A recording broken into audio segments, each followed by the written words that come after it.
Hi, this is Shambhavi. Welcome to my weekly podcast about spirituality, love, death, devotion, and waking up while living in a messy world.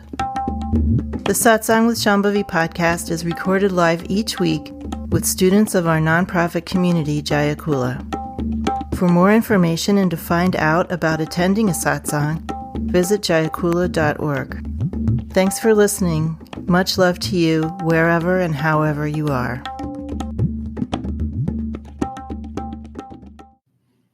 I've been thinking a lot about this habit within spiritual and New Age communities to call each other goddesses. And it's like, it kind of irks me, and that's my own problem. But I feel like it negates the worthwhileness of being human. And I just wonder if you can talk a little bit about that. Well, in the world, there are basically three kinds of spiritual traditions. There are animist traditions, earth traditions, etc., that their main view is that everything is alive, even what we call inanimate objects. And so there is this deep, deep valuing of all of the manifestations of life. Then there are what are called the transcendental traditions, which are really more subject to this kind of thought, where what is happening here at ground level among humans and animals and other beings here is thought of as lesser than what is happening in devalokas, or some more ethereal realms. And then the goal of those traditions is to transcend from this form of embodiment or this kind of human experience to some other experience that's considered to be more exalted. So that's called a transcendental tradition. Then there are traditions that are immanent traditions rather than transcendental, meaning that whatever is the divine principle or the alive, aware principle is immanent in everything. And it's very, very close to animism. So the traditions of immanentism, as it's called, where everything is made of God, or everything is made of the self. Any of those kinds of ideas are immanent traditions where, as Ma said it the best way, she said the father is in the mother. So if earth is the mother, then the father, meaning the aware principle, is in the mother all the time, within. And I would say that both Dzogchen and Trika Shaivism are sort of a combination of animist and immanentist, but neither of them is transcendental in the least. So what is celebrated in the direct realization traditions is enjoying earth. That's what's celebrated. I love what Ramakrishna, who was sort of tantric by night, Vedantic by day, but what he said, he called earth the mansion of fun. And the idea is that when we don't grok the real nature of ourselves, when we don't have contact with living presence, when we aren't aware of the perfection of everything, then we have this experience called suffering. And so suffering leads a lot of people to want to be in transcendental traditions where they're told they'll be saved, or they can transcend to some other realm where there's no suffering. But what the teaching is in these traditions is that there is actually no suffering.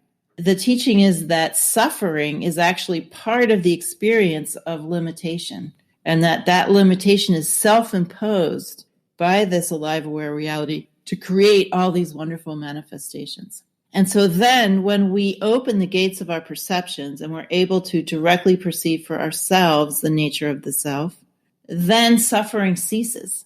And when suffering ceases, then we can be more like God, more like Lord Shiva or Krishna or whomever. It doesn't really matter what the name of you give it. We can be more like God, meaning we can enjoy. We can just enjoy everything here, everything that's here. And this realm, this human realm, is considered to be very, very enjoyable in these traditions. Also in the earlier forms of Taoism, it's considered to be a wonderful result that you would become liberated and stick around here and enjoy everything.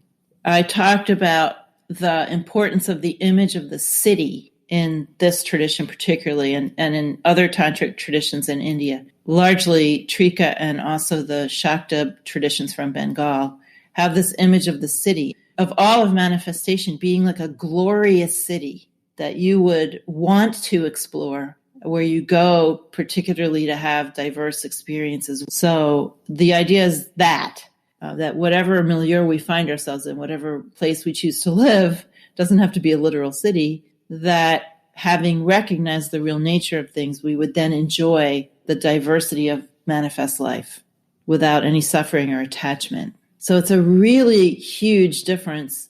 And I would say a huge difference in tone between these direct realization traditions and the transcendental traditions. Because the transcendental traditions have a mournful tone about the quality of life here. They have a punishing or admonitory tone about anyone who enjoys themselves too much. Whereas like in this tradition, it said that God is in a profound state of enjoyment. And if we refuse to enjoy life, we are actually denying God. So this is like a giant, giant difference between this kind of tradition and the transcendental traditions. And of course, the idea that we would learn what it means to be awake in a human body is also celebrated in this kind of tradition. So the avatars, like Krishna and Ma, are said to show up during times when there is a lot of destruction and then a renewal is happening and things need to be maintained. And I think one of the functions of the human avatars, because there have also been animal avatars, I think one of the big functions of human avatars is to show us what is possible in a human body. I mean, we really get to see enlightenment to the nth degree manifesting in a human body. And it's not like any of us are going to be that awake, but we see the beacon. And seeing the beacon, we don't have to get stuck. We don't have to get stuck with something. We can just continue and understand that we have never arrived. That's, I think, one of the great functions of Ma is like keeping you humble, realizing that no matter what accomplishment you have not arrived. It's great to have somebody like that showing you what is possible. And then you can become more modest and humble and just be more relaxed about where you are. If I think there's an attainable goal, I might get all urgent about actually achieving it. If I say, if I say, okay, my goal is I'm going to feel my Kundalini rise, that's actually fairly easy. Make a beeline for that and then stop, right? I'm done. Hang out my shingle. I'm enlightened. If I say my goal is to take a light body, well, that's not so easy, but it's still a very lesser goal than being in the condition that Ma was in or Krishna was in or somebody like that was in. So I think if we relate properly to those avatars, they can make us relax about the condition we're in, understanding that we're never going to make it to some goal that's even worthwhile having. And of course, the great quality of those avatars is not all their magical things that they did, although that's fun and inspiring. It's their great heart. It's their unbelievable love. It's their unbelievable perseverance and ability to just relate to anybody. If I have any goal related to Ma, it's that I would love to be able to host all different kinds of people like she did. You know, I still have limitations about what kind of people I can help or what kind of people will accept what I have to give or what kind of people I can digest being around. So I would like to be able to host more the way that she could host pretty much anybody and get through to just about anybody. I don't hope to ever be like that, but it's definitely a beacon. Ma said, very interestingly, she often got asked about all the extraordinary things that she did, like being in two places at once and levitating and knowing scriptures that she'd never read and all kinds of things. And she said, first of all, she said, if you expect that I'll still be doing these things years from now, you're going to be disappointed. So it was almost like she was saying, I'm only doing this now to get it over with and so that people will pay attention. But later, it's not important, really. It's not as important as other things. And she also said in Satsang, where one fellow asked her in particular about her extraordinary things that happened when she was in her 20s, all the extraordinary things that manifested around her and in her. He asked her about that. And she said, why do you always ask me about those things? Why don't you ask me about walking and sitting and eating? Those things are just as important. Things are just as extraordinary. And of course, if you've seen videos of her walking, you know that she had the most extraordinary walk. Just watching her move was, you can't wrap your mind around it. It's so graceful and so, it's just so full of something that you long to be full of. Can't really put it any other way. Did she ever say something like, the language or something related to 5 elements is the way I teach? Yeah. She said, I speak the language of the 5 elements. She said, I speak the language of earth, water, fire, air. She said, I speak the broken language of the elements and the broken, simple language. If you don't understand the language of the elements, you won't understand me. Why did she call it broken language? I think that it's a very rich question. It's definitely something I've pondered. I don't really know, because one of the things we have to keep in mind when we're reading Ma's teachings is that she was speaking always in front of a live audience. She was never just writing something down. And so she was speaking to the actual people that were there. And I know from being a teacher that whatever comes out of your mouth is tuned to the people that are actually there. And also her view was so large that maybe she was speaking to us at later times too. But in any case, I took it to mean that there's a childlike innocence about her teachings, of a simplicity, a down-to-earthness that both might have been viewed by certain people during her lifetime as lesser than, highfalutin philosophical talk, although she could do that pretty well too. I think it was a little bit ironic. Yeah, it's not actually the simple broken language. It's actually the real language. Acknowledging that some other people might think it's simple and broken, but it's actually not. Kind of an Abhinavagupta move. But also, I think, pointing toward the beautiful simplicity of that language and her love of it, her love of talking in this very down-to-earth way. It's hard to say. I have a feeling for it, but it's hard to articulate it. But I do think there was a little bit of irony there, or a little bit of the way Abhinavagupta says, this is a very short teaching for people who aren't very intellectual. He really means the people who actually get the teachings, not those intellectuals who are all stuck in their heads. They're the ones who need reams of tomes of books. Yeah. But here's 10 paragraphs for the people who really get it. And also just getting down to it, getting down to what's actually there to be talked about, sweeping away anything extraneous. She often talked about herself as a child. And I think that there's a kind of, at least I've experienced in my life, sort of second innocence or second childhood that happens when you start to be more in contact with presence. It's an informed innocence. It's not like a little kid. But I think there is that sense of innocent playfulness and simplicity that comes along with any kind of real opening. It's not complicated. One of the things I learned early on was that there are just a few processes, and reality works the same way all the way through, based on just a few processes, few principles. It's not really that complicated. And those principles, call and response. Yeah, that's the big one, call and response. Yes, and then the cascade from subtle to gross and gross to subtle. That's another big one.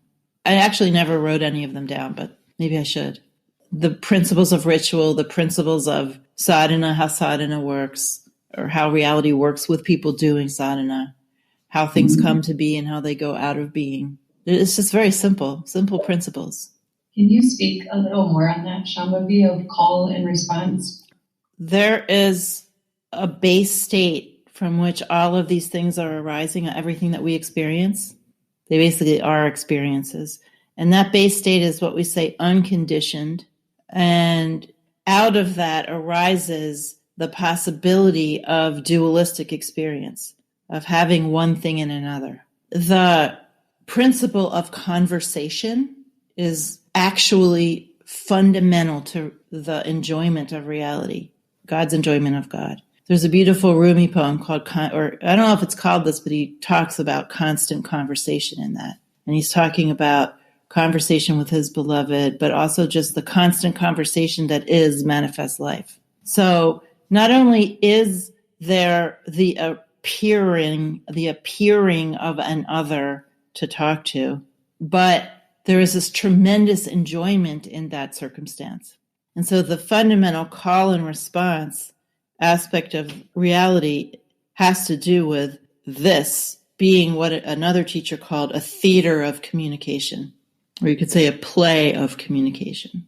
And it has to do with the enjoyment of that, and that you say something and you're responded to, or you do something and you're responded to. You can only do that here You can only do that when there's another, or the appearance of another. In the Trika tradition, everything about the tradition functions in a call and response way. So this kind of way of talking about it is my own way of talking about it, this call and response way of talking. That you won't find that in a book, just to say that it's not like a specifically Trika concept. It's just something I've noticed. So for instance, the ancient texts are all dialogic. The teaching texts where practices and view are being taught, there's always some version of Shiva and some version of Shakti having a conversation, and that's how those texts are written, the ancient tantras. We have Kirtan, which is call and response. We sit in Satsang, which is one of the oldest forms of, or probably the oldest form of teaching between teachers and students. And this is call and response. The traditional form of Satsang is you ask the questions, you are playing the role, you are Lord Shiva, or you are God, playing the role of the student, and I am Lord Shiva, or God, playing the role of the teacher. And we are reenacting that dialogue where you ask a question and I respond. And when we do ritual, when we do puja, we're making offerings and we're giving back what's called prasad. So there, I mean, I could go on like this forever. There's all kinds of ways that we can get in touch with the call and response nature of reality, of nature. Omens, divination, astrology, all these things are based on call and response. And once you start noticing that, you just start seeing it everywhere.